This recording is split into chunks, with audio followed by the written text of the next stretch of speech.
আসসালামু আলাইকুম সুপ্রিয় দর্শক, কেমন আছেন আপনারা? আশা করছি আল্লাহর রহমতে ভালোই আছেন। সুপ্রিয় দর্শক, আমাদের ঢালিউড কুইন অপু বিশ্বাস দীর্ঘদিন পরে দুর্বার এবং সিক্রেট নামের দুইটা সিনেমায় চুক্তিবদ্ধ হয়েছেন এবং তিনি ঢালিউডের পর্দায় ফিরছেন।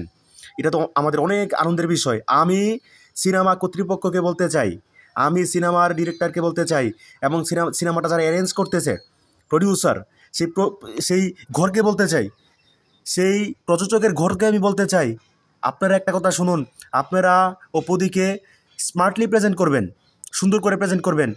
অপুদিকে আপনারা এরকম করে প্রেজেন্ট করবেন যেই অপুদিকে আমরা আগে দেখি নাই, যে অপুদিকে কেউ দেখে নাই, পুরো বাংলাদেশ দেখে নাই, সেভাবে অপুদিকে প্রেজেন্ট করবেন। ওকে?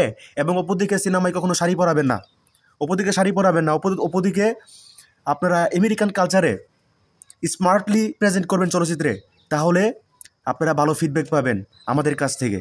আর বিগত সময়ে অপুদিকে যেভাবে সিনেমাতে উপস্থাপনা করা হয়েছে, লাল শাড়িতে আমরা দেখেছি, বন্ধন বিশ্বাস পরিচালিত লাল শাড়ি সিনেমায় আমরা দেখেছি অপু বিশ্বাসের কস্টিউম যাই হোক, কিন্তু মেকআপ এত সুন্দর হয় নাই, অপুদিকে সেভাবে প্রেজেন্ট করতে পারে নাই, অপুদের ভিতর থেকে সেই অভিনয়টা বের করে আনতে পারে নাই। আমরা ছায়াবৃক্ষে দেখেছি, ছায়াবৃক্ষে অপুদিকে আসলে মেকআপ জঘন্য হয়েছে মেকআপ, কিন্তু অপুদের অভিনয় খুবই সুন্দর ছিল ছায়াবৃক্ষে। হ্যাঁ, তো অপুদির চারপাশে যারা থাকে তাদেরকে নেওয়া হোক, যারা অপুদিকে বুঝে, যারা অপুদিকে সুন্দর করে প্রেজেন্ট করতে পারবে তাদেরই দেওয়া হোক, এবং ভালো মেকআপ আর্টিস্ট নেওয়া হোক এই সিনেমায়, এবং কোরিওগ্রাফার হিসাবে আমাদের মাহফুজ কাদরি ভাইকে নেওয়া হোক, কারণ মাহফুজ কাদরি ভাইয়ের মতো ট্যালেন্টেড কোরিওগ্রাফার বর্তমানে নেই। ওকে? আমরা চাই না কোনো গৌতম সাহার মতো বুদ্ধিহীন মানুষের সাথে অপুদি কাজ করুক। আপনারা কোনোভাবেই গৌতম সাহাকে এখানে ঢুকাবেন না। গৌতম সাহার মতো, মানে ওর মাথার ভিতরে কিছু নাই, গোবর, এই গোবরযুক্ত মানুষের সাথে যাতে আমাদের অপুদি কাজ না করে। ওকে? তো অপুদিকে সুন্দর করে প্রেজেন্ট করার চেষ্টা করবেন, এবং ছবির মেকিং ভালো করতে হবে, ছবিতে বাজেট খরচ করতে হবে। আপনাদের বুঝতে হবে যে এটা ঢালিউড কুইন। ওকে? শাবনূরের পরবর্তী সময়ে বাংলাদেশের সবচেয়ে বেশি জনপ্রিয় নায়িকা হচ্ছে অপু বিশ্বাস, এটা আপনাকে বুঝতে হবে। এবং কুইন অনেক দিন পরে, অনেক বছর পরে আসলে সিনেমায় ফিরতেছে, সিনেমাঙ্গনে ফিরতেছে, তাকে সেভাবে প্রেজেন্ট করতে হবে, রানীকে রানীর মতোই আসলে ফিরাতে হবে। এটা আপনাদের কাছে আমাদের অনুরোধ।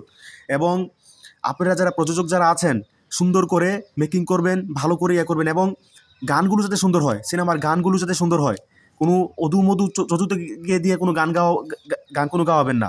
গান গাওয়াবেন সুন্দর শিল্পী দিয়ে, যাদের যাদের ফেস ভ্যালু আছে, যাদেরকে সবাই চিনে, সেই ধরনের শিল্পীদেরকে দিয়ে আপনারা গান গাওয়াবেন। ওকে?